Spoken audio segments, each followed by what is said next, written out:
Tonight on CTV News at 11:30, a firefighter is seriously injured following a blaze over the weekend in Blind River.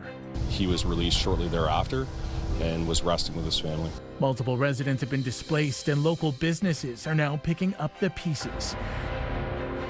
Plus, a wildfire continues to threaten those on the Manitoulin First Nation. The only ones left behind are essentials like the firefighters, the naps, and my water plant operator. But officials say there is good news for Gogama and significant support for rehabbing a major highway.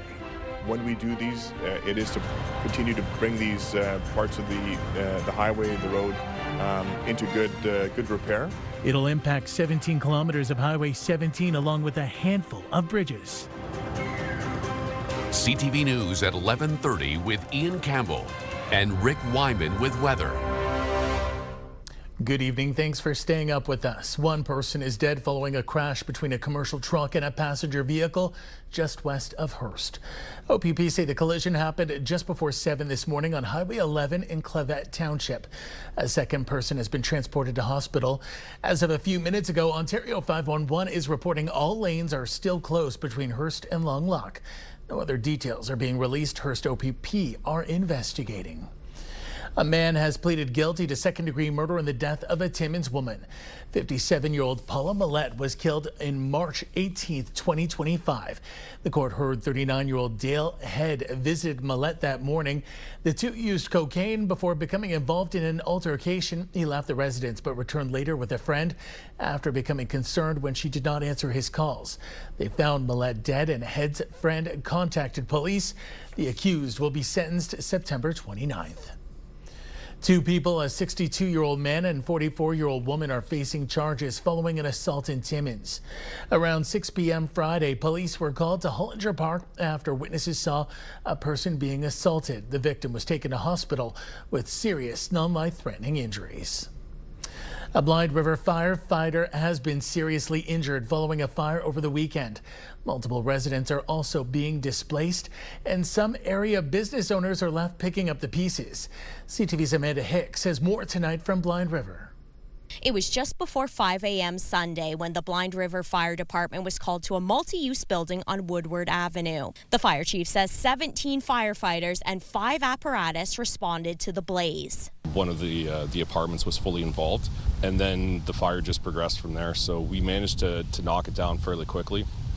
One of the main concerns with older structures in blocks like that is ensuring that we're protecting the other buildings as well. Just kind of some smoke and stuff, but luckily everybody was there quickly on time. The firefighters did a good job. Belair says all occupants were able to get out of the building safely. However, one firefighter was taken to hospital as a precaution. Very happy to say that he was released shortly thereafter and was resting with his family. Damages are pegged at $500,000.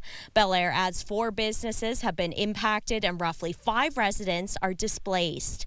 A business owner who did not want to appear on camera told CTV News that they will likely need to relocate due to the amount of smoke damage. Our people come first, our buildings come second, but our downtown is very important to us, and I really, really feel for the people that are impacted, the business owners as well as the recipients of their business. Everyone is affected when something like this happens in a small town. Belair says it is believed that the fire started in one of the upstairs units. He adds it is not being treated as suspicious at this time and that the cause is still under investigation. Amanda Hicks, CTV News, Blind River. A wildfire known as Timmins 9 continues to threaten Manitoulin First Nation, but there is good news for Gogama. CTV's Angela Gemmel reports. Still not under control, Timmins 9 does remain held at 3,100 hectares. Forest fire crews from the Ministry of Natural Resources continue to work to suppress the flames. 2 medium helicopters continue to bucket over the priority areas of the fire, supporting crews on the ground. Heavy equipment is working along the eastern flank of the fire perimeter, closest to Highway 144. More heavy equipment is being deployed today to help support the fire operations. There's also construction of a helipad underway to support the MNR's fire suppression efforts. The fire is no longer threatening the town of Gogama, but remains 7 kilometers west of Matagami First Nation. The fire chief of Matagami says residents who were evacuated to Barrie last week likely won't be returning anytime this week. The only ones left behind are essentials like the firefighters, the naps, and my water plant operator. We're keeping busy. We're all in good spirits. And we're bracing, getting prepped in case it does cross and threaten our community. Fire suppression equipment has been installed throughout the First Nation. We're currently marking values and setting up sprinklers on those values in the area, as well as the cottages within our proximity. Weather has been both a help and a hindrance for Timmins 9. Rain over the weekend helped keep the fire from growing, but today's hot, dry, windy conditions meant for hot spots. With some precipitation coming in the next couple days from Tuesday to Wednesday, that will definitely help with our crews and help diminish the hazard, which will definitely help us get some headway. According to the MNR, there have already been 152 fires to date this season across Ontario, which compares to 170 throughout all of last year. Angela Gemmell, CTV News, Sudbury. With summer weather here, so is construction season. East of the Soo, a significant stretch of road is getting refreshed with a major price tag. CTV's Corey Nordstrom reports. Ontario's Minister of Transportation was in Echo Bay speaking to his government's latest investment in northern roads. Resurfacing is now underway for nearly 17 kilometers of the Trans-Canada between Echo Bay and Highway 548, with a handful of bridges also being repaired, a cost of roughly $53 million. When we do these, it is to continue to bring these parts of the highway, the road, into good repair, and when you have that, you have a smoother ride, less opportunity and less chance for unfortunate incidences. For residents of Echo Bay and other nearby towns on the highway, the roadwork is critical for another reason. We all have potholes, we have rough roads, but the economic impact this will have on our motels, our restaurants, it's great. People here, like the minister said earlier, good paying jobs, and the people who are here for the next 6 months are going to spend money in the area, so it's great for our economic developments. These funds are part of $600 million the province has earmarked to expand and repair transportation infrastructure in the north. We're investing new portable message signs to provide drivers with better real-time information on weather conditions and highway closures. We are upgrading northern rest areas and expanding year-round truck parking capacity. And we are continuing important highway widening projects across the north. This funding targets a stretch of highway that has already been twinned by the province. That didn't stop Echo Bay's mayor from speaking directly with Ontario's transport minister on twinning further stretches of the Trans-Canada throughout the north.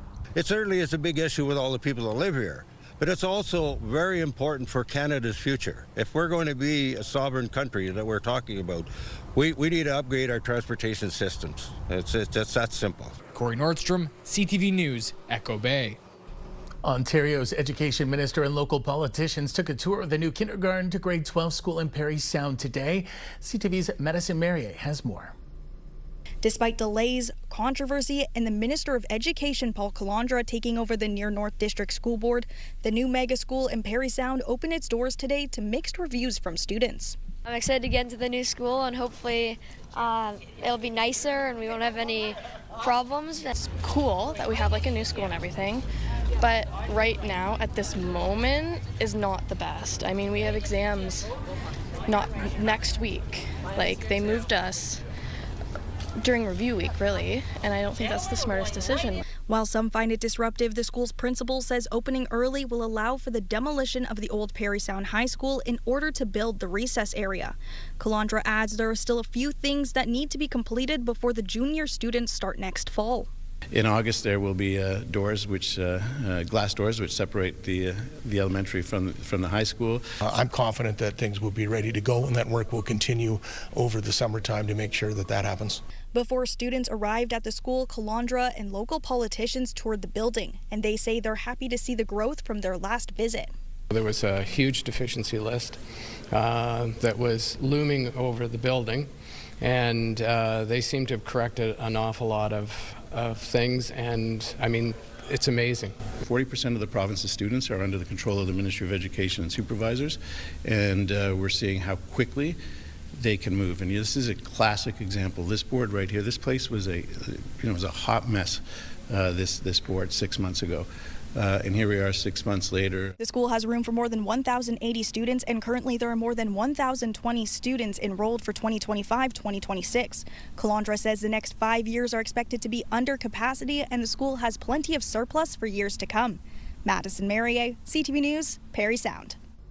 More than 24 protesters rallied outside Nipissing MPP Vic Fideli's office this morning, demanding more hospital funding. Hospital cuts must go!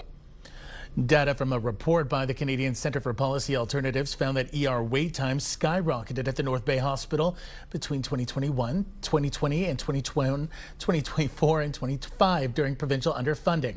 The Canadian Union of Public Employees says 40 job cuts at the hospital last year to save millions of dollars are now affecting the hospital.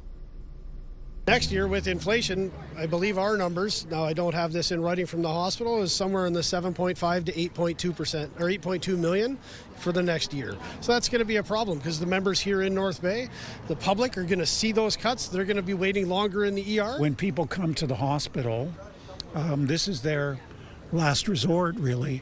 And if they give up in despair because the wait is just unconscionably long, then that is a setback for them. In a statement to CTV News, Vic Fideli writes, since 2018, the Ontario government has increased funding for the North Bay Regional Health Centre by over 35%. Time now for a short break here on CTV News. Coming up, Rick will have our full weather forecast. For now, we'll look at the current conditions, and we are still looking pretty warm for this time of night. Clear skies are mostly clear for the eastern side. We're seeing a little bit of shower activity move into Wawa. Rick will have full details coming up after the break. We are going to change things up weather-wise with some rain for no less than maybe 3 to 5 days across the northeast. Let's have a look. Our forecast radar, the system moving in. System of low pressure. This is how it's going to look by Wednesday morning at around 8. And you can see we are going to get various amounts of precipitation throughout the northeast as that continues into Wednesday evening and expected to linger into Thursday and Friday as well. Let's check out the 7-day numbers. Afternoon showers in Greater Sudbury. Risk of a thunderstorm 27 tomorrow, 27 on Wednesday, 29 Thursday, and Friday 25. You can see it continue Saturday, Sunday, maybe the odd sunny break. Chance of showers both days at 30%, 23 and 21. Somewhat cooler. Normal for this time of the year around 22, and don't forget the high humidex readings as well. Sault Ste. Marie, Algoma, 5 to 10 millimeters of shower activity tomorrow. More tomorrow evening, anywhere from 20 to 30 millimeters. High of 20, 27 Wednesday, some sun and cloud. Then the chance of showers no less than Thursday, Friday, Saturday, and Sunday. I just hate to be the bearer of bad news. You can see that cooling trend starting on Friday at 21, 19 Saturday and Sunday. How about Timmins, Cochrane, Kapuskasing? Chance of showers at 60% tomorrow. High humidex readings as well. Chance of showers Wednesday, Thursday, Friday, all at 40% and 30% Saturday and Sunday on the cool down. 21 and 20 your expected highs. Pretty close to normal for this time of the year. Moving on over to Temiskaming Shores and Kirkland Lake. Mainly sunny tomorrow, humidex of 32, then increasing cloud. The chance of showers 29 your high. Wednesday, chance of showers at 40%, 40% Thursday, dropping to 30 on Friday and Saturday. As well, the temperatures will drop 22 Saturday, 19 on Sunday. And again, that's actually below normal for this time of the year. In North Bay, West Nipissing, increasing cloud tomorrow, then the shower activity arrives. 28 your high, 27 Wednesday, 29 Thursday, cooling down to 26 Friday, 23 Saturday, and 21 all with the chance of showers by Sunday. So Ian, a lot of people saying we need rain. We're going to get some rain across the northeast for the next couple of days, and people won't like it, but we certainly need it. Back to you. Thanks, Rick. Health officials in the north are issuing reminders that some people could be impacted by rising temperatures more than others. Algoma Public Health says older adults, infants, young children, and those taking certain medications could be affected by the heat. They say there is a higher risk of heat-related illnesses since warmer temperatures can arrive quickly. Officials say drink plenty of water, avoid too much time in the sun, and wear loose-fitting, light-colored clothing. To make sure that we're protecting ourselves, because nothing's going to ruin a summer vacation or a nice beautiful day more than getting sunburn, sunstroke, things like that. So it's just keeping all those pieces in mind, not trying to to ruin the summer fun, just trying to do it safely. That's all. They're also asking people to check on friends and family who may be susceptible. Sudbury's event center will be front and center at tomorrow night's council meeting. In a motion being fronted by councillor and mayoral candidate Bill Leduc, Leduc is suggesting it's time council be given an update on the current status of the project. He wants council to get a summary of all contracts and agreements to complete the arena, an update on its financial status, a detailed progress report, and the current status on negotiations between the city and the ownership group of the Sudbury Wolves. According to Leduc's motion, 8 months have passed since the last update. Demonstrators gathered in front of Canadore College Parry Sound campus today in response to the college's decision to close its doors. Rally goers were urging Canadore to reverse its decision and keep the facility in Parry Sound open after the school announced closure last month. Students currently enrolled will get to finish their studies, but staff will be let go as it winds down operations. Whether it's for the medical sector or for the trade sector, that's what it was built for. That's what it's here for. And however that all comes out, we cannot abandon our responsibility to educate our local community. The school says the federal government's new foreign student limits are driving the cutbacks. In a statement, Canadore says it understands the decision is disappointing for many, but says its priority is supporting students successfully completing their studies. High school students in Sudbury hit the trails with officers from Greater Sudbury Police, the OPP, and M&R today as part of an all-terrain vehicle safety awareness program. As ATVs continue to gain in popularity, Confederation Secondary School continues to work with police on the safety initiative. There was an in-class education component before the students ventured out on a 50-kilometer ride to test what they learned. Police say there is an ongoing need to focus on safety. These vehicles can be very dangerous depending on how you operate them. They can be a lot of fun, but also very dangerous. You can tip them easily, you can get off the trail. So it's all about just paying attention, driving sober, and just keeping an eye on what you're doing. You can easily roll a quad or flip a side-by-side. So there's definitely a lot of injuries that can happen, and just got to be careful with where you're going and watch your speed. Making sure that they're riding at proper speeds, that they have their gear. If they were to break down, how they're able to go maybe overlook their ATVs and get the supports they need to be able to fix them on the fly and get home safely. And I think that's the key, right? Every ride is all about leaving and then having fun, but doing it safely and everyone returning safely as well. The Rainbow District School Board says the program is designed to build awareness among young people to foster safe use.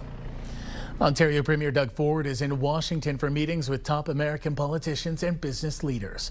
Ford posting on social media this afternoon that he kicked off his trip by meeting with Canada's ambassador to the U.S., Mark Wiseman, talking about how they can work together to make the case for tariff-free trade in North America. During 2 days of meetings, Premier Ford's office says he'll continue to make the case against American tariffs and protectionism. In an op-ed in the Financial Post, Ford says the Ontario is the economic engine of Canada and a critical partner to the United States, adding Ontario supplies essentials that Americans rely on every day, including critical minerals and rare earths, electricity, uranium, manufacturing inputs, food and health products. Still ahead tonight on CTV News. A familiar, grumpy but beloved face at the Pet Save thrift store passes away at 25 years old.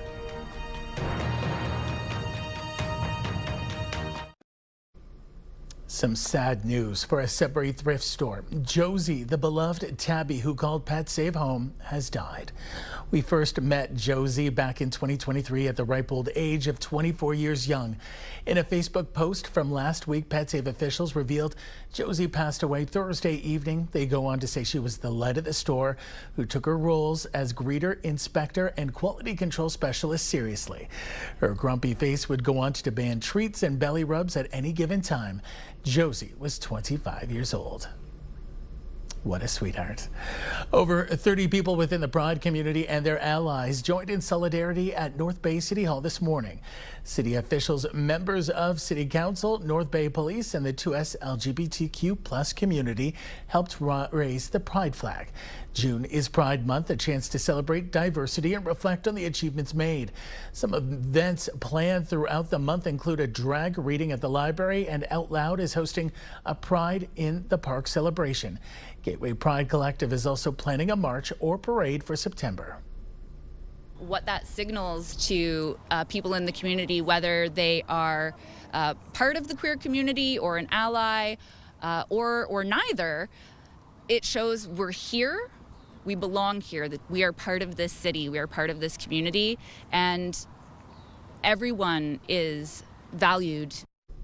According to Statistics Canada, more than 1.5 million people 15 or older report being part of the 2S LGBTQ+ community. The crowd at Caruso Club was fiercely patriotic in Sudbury on Sunday as people came together to celebrate Italy.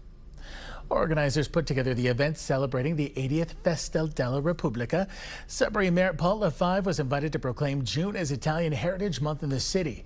The recognition highlights the contributions of the Italian-Canadian community and the importance of celebrating its culture, history, and traditions. Sudbury's Caruso Club is one of the largest Italian associations in the province. Manitoulin Island is finding its rhythm as a classic pastime is seeing a resurgence. The Nimi Line Dancers hosted a weekend workshop that saw 40 people travel from all corners of the island. The group's weekly classes have grown, jumping from just 10 regulars to a full house. The group attributes that boom to embracing fresh genres of music. The dance doesn't need a partner, and the group's efforts to get out into the community regularly. Not everybody likes country music, so now there's been kind of a gradual move to different genres of music, pop, rock, hip hop kind of thing. So we're expanding. I think internationally it's expanding to different age groups. Organizers say they're hoping to host a workshop every year.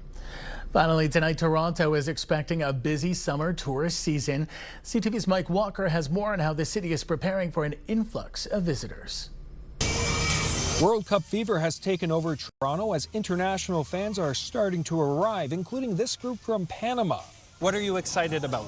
See the whole people play in peace. 6 matches are being held at Toronto Stadium between June 12th and July 2nd, with the city projecting more than 300,000 visitors, including Nathan Richardson from England. 20 years ago, I went to the World Cup in Germany with some friends, and I had such a great time. As a surprise, my family said, for my 60th birthday, let's go to Toronto. He will be arriving with his family later this month and has tickets for Fan Fest. The trip, he says, costing $10,000. It's just great fun. I mean, I like getting to know people from other countries, explore the city. We're going to do a day out to Niagara Falls. The busy summer tourism season just kicking off with a number of events and festivals this month coinciding with the World Cup, including Pride that draws 3 million people, as well as concerts, the art festival Luminato, and more than a dozen home games remaining for the Blue Jays this month. We're modeling currently that more than 50% of the ticket holders for each match in Toronto will be international visitors. And so we know that there's going to be an injection of spending into the local economy to explore the city, to check out some of our attractions, to eat at our restaurants. Welcome to Union Station. Duncan McNaughton is hoping to capitalize on the influx of tourists. He launched Savant Tours 3 weeks ago, which operates guided tours in Toronto and the Niagara region. In terms of a new business entering the market, both to the Niagara region as well as Toronto, it's definitely the the kind of support and added amount of visitors that we can use to get us going. It's with him we met this couple from Pennsylvania who are in town for the Blue Jays series against the Phillies. Being my first time here, it's about 20 stadiums I've been to so far. And are hoping to take in all the sights and culture. This is a bustling urban area that's got so much to offer. We're so excited to experience it. Sports Illustrated has ranked Toronto the third best of 16 host cities for the World Cup, citing the stadium's proximity to the downtown and the city's multiculturalism. With worldwide attention, Destination Toronto sees this as a generational opportunity to bolster tourism for the long run. Mike Walker, CTV News. I'm sure we're going to see a lot of those visitors up north, too. An exciting summer. That takes us to the end of our newscast this Monday night. For the latest news anytime, remember you can head to our website, ctvnewsnorthernontario.ca. You can also download our CTV News app. Your next News for the North returns at 5 with Marina Moore. Until then, thanks for watching. Good night.